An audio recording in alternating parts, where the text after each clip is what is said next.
The Indian women's team skipper Harmanpreet Kaur played one of the greatest ODI knocks ever, and the superlatives just exploded on social media. 33-year-old Kaur was instrumental in India's 88-run victory over England, which resulted in a first series win since 1999 for the women in blue against England in England. That is 23 years. To put that in perspective, only Australia have managed to beat England at home in the last 15 years. Now, Harmanpreet's knock of 141 in 111 deliveries is the highest score ever by an Indian captain in the women's ODI and the third highest individual score ever. Kaur features on number 2 of the highest scorers list with her epic 171 in the 2017 World Cup, which actually made her a household name. Some may say it is far-fetched, but Harmanpreet's blistering batting was akin to Kapil Dev's iconic 175 in the 1983 World Cup against Zimbabwe. A captain's knock which resulted in famous victories for their sides. The Harmanreater has not had the best of times in the middle over the last 2 years, but she has been sublime this year. In 16 innings this year, Kaur averages over 60 with 2 centuries and 5 half-centuries. While from 2019 to 2021, she managed just 150 in 17 innings. Now, many of her critics were gunning for her, saying that she had been given far too long a rope for that historic knock of 171, but Kaur has proven the old cricket adage true once again. Harmanpreet Kaur's knock yesterday and the ongoing India-England series has once again proven that women's cricket does not need pity, mansplaining or charity. It has been making waves across the world. The women's big bag leash in Australia and the women's T20 challenge in India have shown that the ladies can provide as much entertainment through quality cricket on the field as their male counterparts. In fact, BCCI President Sourav Ganguly's announcement on the Women's IPL next year couldn't have come sooner. It is high time women's cricket gets a global T20 league right here in India and get the sort of moolah their male counterparts get. Will that be possible, though? We are talking about that in just a bit. But before we hear from our guest this evening, let's hear from India's vice captain on the just announced Women's IPL. I think whenever we play, there's a lot of enthusiasm back home. Whichever format we play, I think, because I think Indian fans love cricket. They turn up to support us. I think regardless of one day or T20 or something. So yeah, Women's IPL will be great. Let's go across to Diana Idulji, who's a former cricketer, joining us on the broadcast. We have Niranjan Shah, he's a former secretary of the BCCI. We have Harini Rana, who's a sports broadcaster as well. Thanks to all three of you, first of all, for joining us. Niranjan Shah, I'm coming to you first. The announcement for a women's IPL team couldn't have come a day sooner. When the IPL was starting, no one would have imagined the sort of success that it would become. Can that be replicated for the women, for the women tournament as well, for the women IPL as well? I think still we don't know what is their commercial value when it goes on the TV.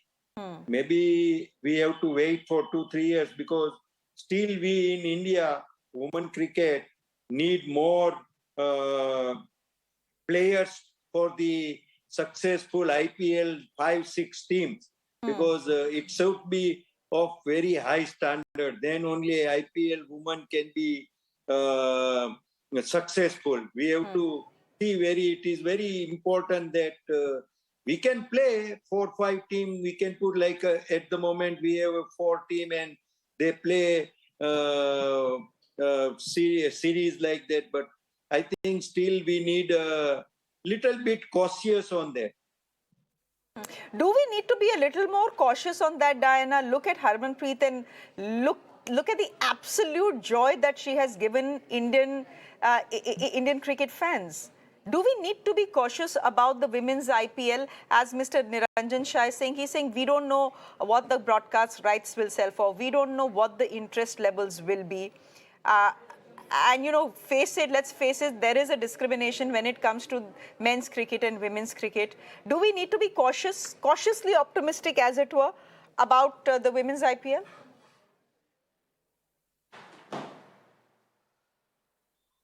I'm sorry, Shreya, but the sound is not coming through, so you'll have to bear with me because I can't hear what you're asking me. The voice is cracking. Okay, if the voice is cracking, what I'll do, Diana, is So, I'll ask I- my production team to fix it. Can you hear me now? I can hear you. Yeah, much better. You can hear me much better. So what Tell we'll me. do is, okay, so since you can hear me, let me put that question to you again. What Mr. Niranjan Shah is saying, and he's something who knows a thing or Yeah. two about the IPL, he's saying we need to be cautious about the women IPL simply because where is the pool of players as far as women cricket is concerned? And secondly, you don't know what the sort of response and the enthusiasm of the fan is going to be, whether there'll be broadcast rights, whether they'll be able to earn money, etc. So we have to be a little cautious when we approach the women's IPL game. Is that how you see it as well? The need to be optimistic but cautiously so. Yes, we should be optimistic also and cautious also, but I would like the women's IPL to be played in two-tier cities and not in the main metro cities, because there is too much cricket in IPL in the main cities. But going by the broadcasting rights, yes, there will be a little doubt about that, but I'm sure the way the team is performing and the interest shown by some of the franchisees during the IPL, who I met also, they were very keen to, bid for women's IPL teams. So it's going to be an interesting time for women's cricket in the future. Yes, we will be able to pull it off. I'm sure BCCI will be able to pull it off. But let's not be over enthusiastic and think that the broadcasting rights are going to hit the ceiling. Well, I'm just looking at the figures of IPL 2021, the revenues. This is in the, in the vicinity of 35,950 crore rupees. Is that the amount of revenue and money that the women's IPL can generate? Well, the fact is, Diana, you and I were having a conversation earlier today. The fact is that the Indian cricket team and Indian cricket, male cricket, has taken a long time to get here to this 35,950 crore mark. The women's team has a far, far longer journey before they can get to this point. But Harini Rana, forget the money at this point of time. And actually, why forget the money? By the end of it, all of it is business and it will come down to money. But do you envisage the sort of interest that the IPL generates for the women IPL? Or is it too early to say right now? I think what's going to be interesting is that when IPL began, right, everybody took a punt. Mr. Shah right here was part of that team which actually launched IPL along with Mr. Modi. At that time, we didn't know how IPL is going to be, but we've seen year on year it's become more popular amongst the fans, amongst all the stakeholders. Until we don't sort of dive into women's cricket, we've seen since March 2020, even the ICC has realized that now women's cricket as an IP can be an independent IP, because in terms of it means commercial value for it. I understand that we need to be cautious about how we go about women's IPL, but if you look at the interests that have come in from the already existing franchise, we do know that there is a presentation that's been made about a fortnight ago to Mr. Jay Shah and the BCCI President about what are the plans for women's IPL. We also know for sure that there are franchises who already expressed their interest to buy an IPL team, and these are all leading franchise of the IPL, which means that there is interest. There are people wanting to invest into women cricket. And I'm 100% certain if BCCI puts a process in place, and we've seen that, right? The challenge that we are talking about is, will we have enough bench strength? Now, BCCI has introduced an under-15 tournament for the first time because they're keeping that whole factor in mind in terms of creating a bench strength. And what will also mean that it's not just Indian players, they're going to be international players who are going to be part of IPL, which also gives an exposure to the domestic talent of India, similar to what's been happening to the domestic talent when they play IPL for men's, right? Youngsters are getting an opportunity to share dressing room with legends of the game, and they will learn. So I think it's a process where we begin, we take that risk, we invest in women's cricket, we believe in it and push it further as a strong IP. We already have the Women's Big Bash League in Australia, which is a domestic T20 cricket competition. If they can have it, why can't we? And the other question Mr. Shah, I'm going to come to you with this question and get Diana and Harini in on this as well. If New Zealand can have equal pay for both men and women cricketers, why not India? I want to ask you, as someone who was, who's been a former secretary of the BCCI, please help me understand how it is possible for Virat Kohli, who's the biggest name in Indian cricket right now, to be taking home a salary of 7 crore rupees, sir, by the BCCI, and the women's cricket captain taking home just 50 lakh rupees, sir. How does this make sense, sir? It makes sense. See, cricket, men cricket is so much popular in India, and their commercial value is different than women cricket. Women cricket has to go a long way before they reach that level. Because even you see in the other sport like football, women football is not that popular like FIFA World Cup or something. They can't get same amount except tennis. No other game has a same amount of women and men. Because after all, their commercial value is totally different. And So just that's to add to why that, and still just to add we to are Mr. Shah's point, right? BCCI is quite magnanimous to give and increase the fee all the time. Yeah, they have realized, there is no doubt about it, and it is going to increase, but you can't But sir, compare with Virat Kohli and Raina, other players. But Mr. Niranjan Shah, Harini, come in here, and I want to get Diana in here as well. But there's a huge difference between 50 lakh rupees and 7 crore rupees. I think Huge. I mean, this gap football, is as big as the Arabian Sea. International football, how much difference in women footballer and men footballer? So it seems women, Harini, are doomed to live with this pay gap. And it is not just in the field of cricket. Let me also tell you, it's not just in the field of cricket. It is in every field. I think, we just celebrated an equal pay day a few days ago. United Nations is one of the goals of United Nations. But I just want to add to the point that Mr. Shah made, right? Just factually, if you look at it, it took tennis about 40 to 45 years to actually come to an equal pay scale. So I feel in terms of what we've seen as an immense improvement with women's cricket, I do agree with Mr. Shah when he says that there have been steps that have been put in place, and the fact is BCCI is aware that New Zealand cricket has done this. What BCCI is doing step-by-step arrangements, like they have the same facilities now as the men's team, be it a sports psychologist, be it for injuries. They have access to the National Cricket Academy where they can improve their game. They have access to the best of training facilities. So all those things are taken care of, which will help improve performance of the players. And if we see the performance that we're talking about and celebrating today, India against England, I think it's phenomenal. It's also a result of the more match exposure that BCCI is trying to give to the women's players, which will actually contribute towards increasing the value of the players commercially and making it an IP which is commercially viable, which directly will have an impact on the pay scale. I don't see this disparity going on for a very long time, but at the same time, I think it's a two-way challenge where we need to stand up with the performances and it will be replicated, because how much can you ignore that, right? If there are performances to back that and the commercial gains, then there is going to be an improvement in the pay scale. So the women's IPL coming may just help in that. Diana, come in here. You were talking to me about how when you were playing cricket, all of you were staying in dormitories. Now you're flying business class. Now you're staying in 5-star hotels, etc.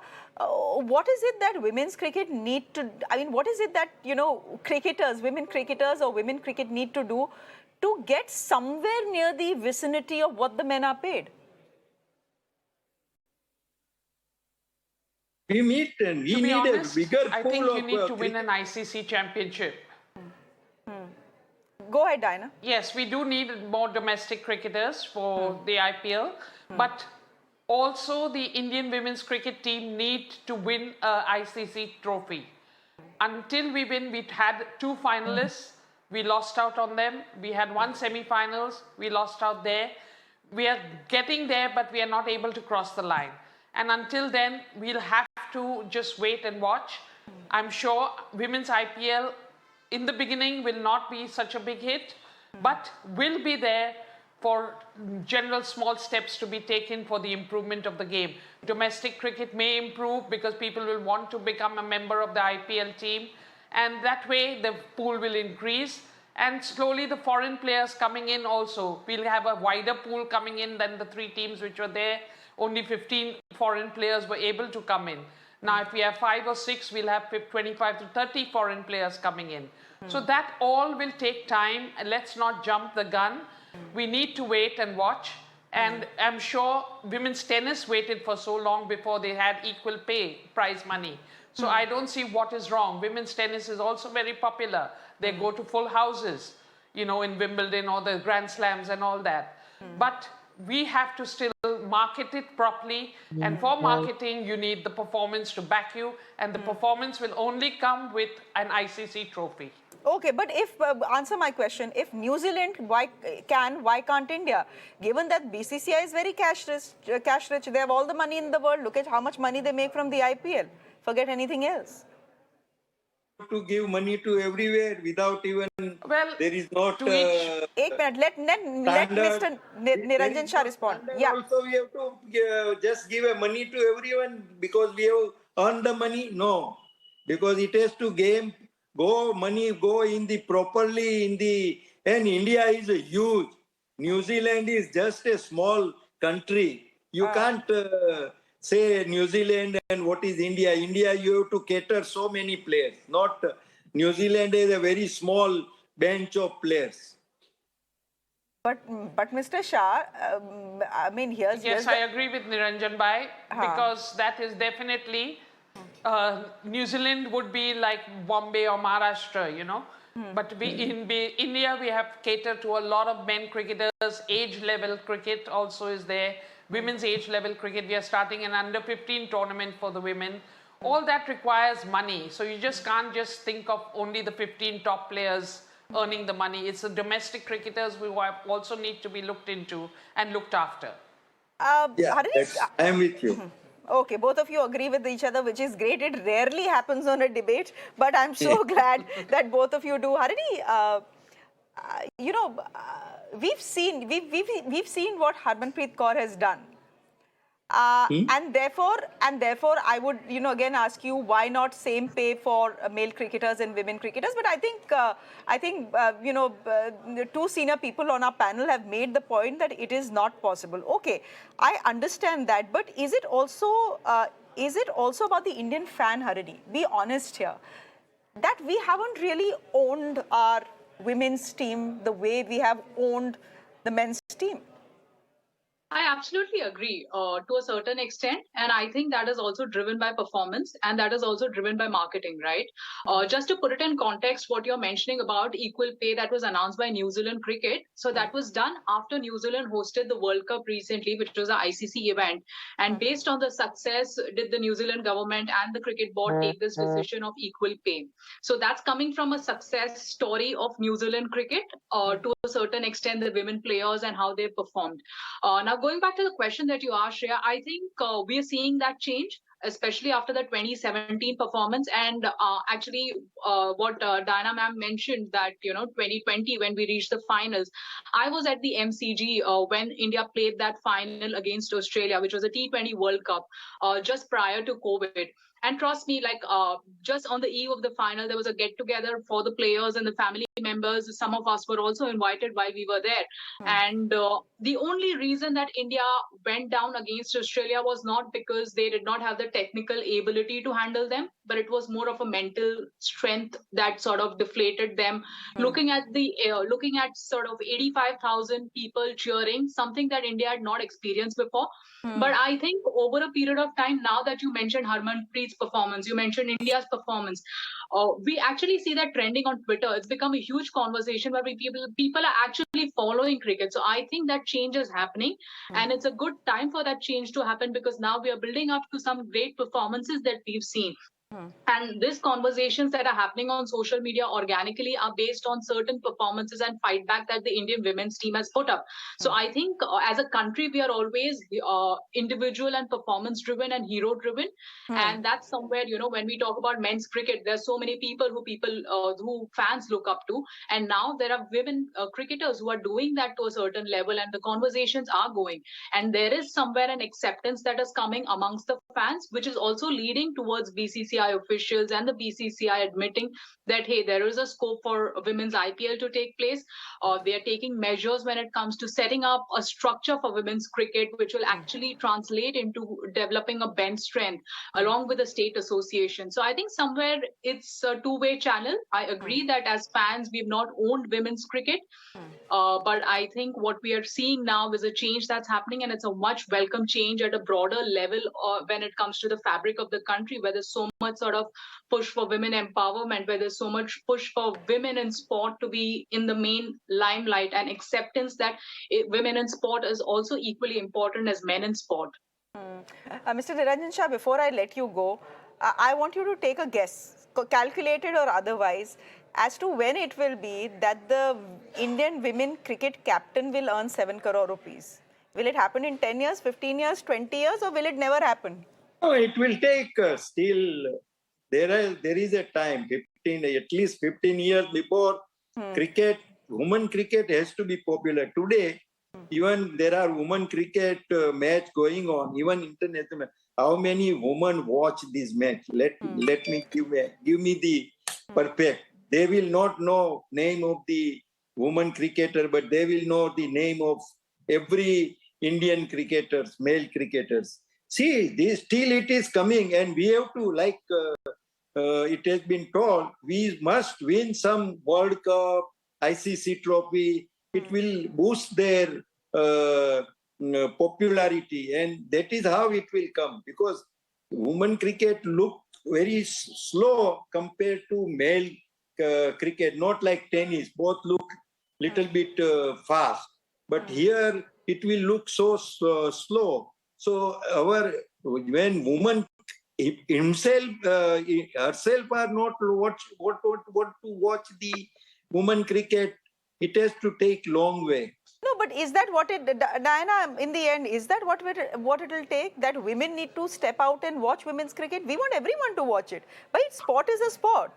Whether it's women playing or men playing, sport is a sport. Yeah, I'm with you. There is no doubt. Like woman is watching male cricket, saying first all women must watch the woman cricket. I think Shah, what is this? Here is that Indian women's cricket team needs a 1983 moment like we had for men's cricket, right? And that changed the landscape of cricket in India. So we need a moment like 1983 for women's cricket to sort of just pick up in India.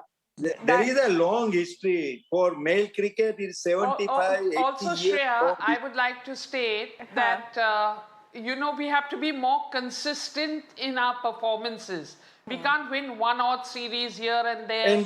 We have to win on a regular basis, whether at home or away. Then only we will be able to crack the ICC trophies. So we have to really put in consistent performances.